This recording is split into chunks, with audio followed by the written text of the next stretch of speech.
নমস্কার। আজ ৭ই জুলাই ২০২৪। এবছরের সোজা রথ ৭ই জুলাই।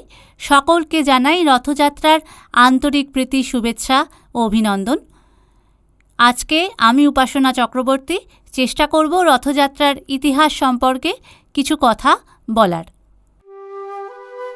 কবিগুরুর ভাষায় রথযাত্রা লোকারণ্য মহা ধুমধাম, পথিমধ্যে ভক্তগণ করিছে প্রণাম।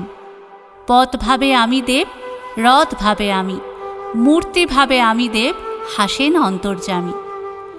বাঙালি হল উৎসবপ্রিয় মানুষ, আর তাই বাঙালির ১২ মাসে ১৩ পার্বণ লেগেই থাকে। আর এই এত পার্বণের মধ্যে রথযাত্রা হল অন্যতম একটি উৎসব। আষাঢ় মাসের শুক্লপক্ষে জগন্নাথ দেবের রথযাত্রা উৎসব ধুমধাম করে পালন করা হয়। কথিত আছে, জরা নামে এক শিকারীর হাতে ভগবান শ্রীকৃষ্ণ স্বেচ্ছা মৃত্যুবরণ করেন এবং তিনি মৃত্যুর পরে পরিণত হয়েছিলেন কাষ্ঠখণ্ডে। তারপর একদিন ভেসে এসেছিলেন পুরীর সমুদ্র তীরে। নীলাচলের অধীশ্বর সেই কাষ্ঠখণ্ড তুলে এনে মন্দিরে স্থাপন করেছিলেন। এরপর দেবলোক থেকে স্বয়ং বিশ্বকর্মা নেমে এসেছিলেন কাষ্ঠখণ্ডটিকে দেবমূর্তির রূপ দিতে।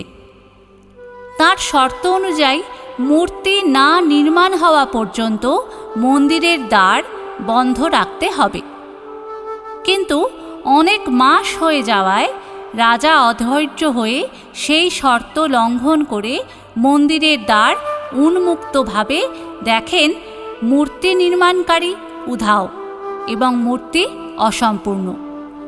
অবশ্য এর আরেকটি ভিন্ন ব্যাখ্যাও রয়েছে। জগতের যিনি নাথ বা প্রভু, তাকে দর্শন করার জন্য ভক্তদের আকুলতা তো থাকবেই। আর ভক্তের সেই আকুলতা এতটাই প্রবল ছিল যে দেবতা তাতে সাড়া না দিয়ে পারেননি। তাই তার শরীর যতখানি তৈরি হয়েছিল সেই অবস্থাতেই তিনি দর্শন দিয়েছিলেন। অপূর্ণ অবয়বের সেই ৩ দেবদেবী জগন্নাথ, বলরাম ও সুভদ্রা নিয়ে একসময় শুরু হয় রথব্রজের উৎসব। প্রতি বছর আষাঢ় মাসের শুক্লপক্ষে দ্বিতীয়ায় পুরীতে এই জগন্নাথ দেবের রথযাত্রা উৎসব পালিত হয়। আর এই রথযাত্রার খ্যাতি তো আজ আন্তর্জাতিক। পুরীতে এই রথযাত্রা উৎসবকেই কেন্দ্রীয় উৎসব বলে গণ্য করা হয়।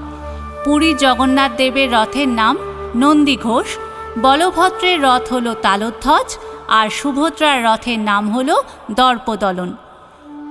রথে চড়ে এরা ৩ ভাই বোন মাসির বাড়ি পাড়ি দেন। ঠিক ৯ দিনের দিন সেখান থেকে ফিরে আসেন স্বস্থানে। সেদিনটি আমরা পালন করি উল্টো রথ নামে।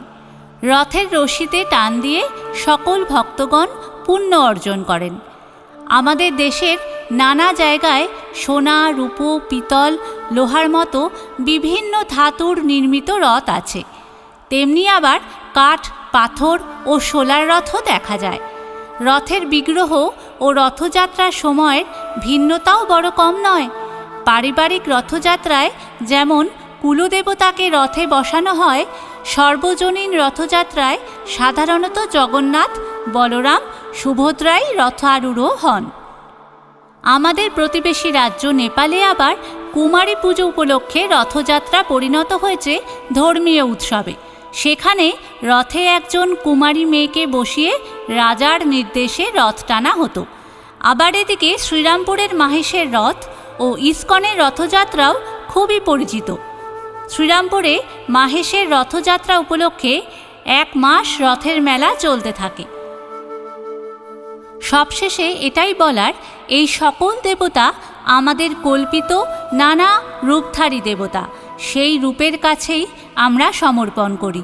দেবতাকে আমরা যেমন নিজের আন্তরিক করে সাজাই, তেমনি তাদের ঘিরে যে উৎসব, সেখানেও কালে কালে নানা পরিবর্তন হয়ে চলেছে। আর তাই এভাবেই আপামর বাঙালি উৎসবের মধ্য দিয়ে যেতে থাকে। আজকে এইটুকুই। নমস্কার।